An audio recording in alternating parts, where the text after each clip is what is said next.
One of the names given by the British police to some unsolved events is paranormal cases. The reason for this is that in the common statements of all witnesses, there are cases of paranormal events that are consistent with each other, and therefore the investigation has reached an impasse.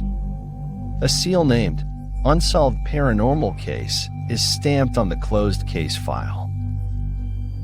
One of these sealed files is the case that happened to the Jane family in the 1950s. The story is about a family with 4 children in England. The Jane family buys a large farm in northern England and settles there. They also get along well with their neighbors. However, one night, children named Mary and David got scared and woke up their parents. The children say that a woman and 2 children knocked on the door and called out to them from the window. The father, Robert Jane, went out in fear and wandered around the garden and the house, but could not see any trace of the woman or the children. They continue to sleep, thinking that Mary and David are playing a childish trick on them. When they wake up, Robert goes to the barn to give water to the animals on the farm and is surprised to see that the horses' feed and water have been placed. However, this again depends on the game your children play. A few days later, when David and Mary come home from school, they tell their parents that they saw the women and children from that night in the woods near the house and waved to them. Robert and his wife Jessica get angry and punish their children to stop this game. Still, the children insist that they are not lying. However, that night, the whole family is woken up by a noise. The door of the house was broken and the entire kitchen was destroyed at once. When Robert goes out to the garden with his rifle, he encounters some footprints. He sees the bare footprints of 3 people inside the house and in the garden, as described by his children. Thereupon, Robert calls the police and explains what happened. The police investigate the situation by interrogating people living in neighboring farms. However, in this region where very few people live, there is no one matching the traces described. The police cannot reach any conclusion and say that a woman and 2 children cannot break the door like this, that this area is a forest area and some wild animals may have come. Thereupon, Robert Jane tries to prevent animals from entering by closing the farm with larger kits. But every night the doors continue to be knocked and bare footprints continue to be seen in the garden of the house. Thereupon, the children's mother, Jessica, tells them to draw a picture of the woman they see and her 2 children. Robert takes the picture made by the children to the police station and tells them that the people who came to their house might be the people in the pictures. However, as a result of their investigation, the police say that the people in the pictures are the owners of the farm 50 years ago and that they were found dead in their homes one night. Robert Jane returns to the farm with this surprising information. What happened next will remain a mystery that the British police still cannot solve. David and Mary do not go to school for a while in the following days. Since their teacher knows about the family's events, they think they went to visit their relatives in southern England to relax for a few days.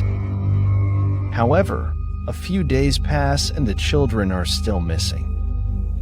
Families living on neighboring farms also begin to wonder about Robert and Jessica, as they have not seen them for a long time. According to what is stated in the case file, the neighbors said that the Jane family did not have workers working for them, and that someone must give water and food to the animals. Thereupon, the neighbors and the police break the door of the house and enter. But they are shocked by what they see. The Jane family was stabbed to death in their home. It was noted in the case file that the children and the couple died in their sleep because the deaths occurred in their beds. The most surprising detail in the file is that the family was murdered 3 weeks ago. However, during this period, the horses and other animals in the stable were regularly given food and water. Another incident recorded as an unsolved paranormal case concerns the missing elderly mother of a wealthy family living in London. According to her family, an old woman named Elisa has been reluctant to sleep in her room in the evenings lately. The family thinks that this situation is related to old age. However, Elisa tells them that there is someone watching her in her room every evening, so she does not want to sleep there. But their children do not pay much attention to this situation. When they wake up one morning, Elisa is not in her room. They search everywhere in the house but cannot find it. Suspecting that their grandmother was kidnapped, the family notifies the police.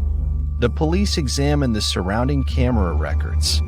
However, there is no one entering or leaving the house. Suspicions then focus on the family. No results are obtained from the home examination. During the search in Elisa's room, a piece of paper is found under her pillow. The following is written on the paper. You go to bed around 9 o'clock. Interesting. It's too early for you, but you don't seem to care. You twist and turn until you feel something. Someone is watching you. You are sure of this. You scan the room. There is nothing, but you still feel uneasy. You lie on your back and face the room. You close your eyes and try to sleep, but you can't. You still feel his eyes on you. They are watching you. You pull the covers over your head and lie down, and that uncomfortable feeling disappears. You relax and close your eyes. But as soon as you turn it off, that feeling returns. You're afraid to move the covers to look for the eyes watching you. You are horrified. But while your heart is beating with excitement, you pull down the covers and observe the room. Again, nothing. The feeling does not disappear. But we scold yourself for being afraid. We turn towards the wall and fall into a comfortable sleep. But let me ask this. Do you know how many hiding places there are in the room? Why are you in my room? These are the last remaining records from Elisa.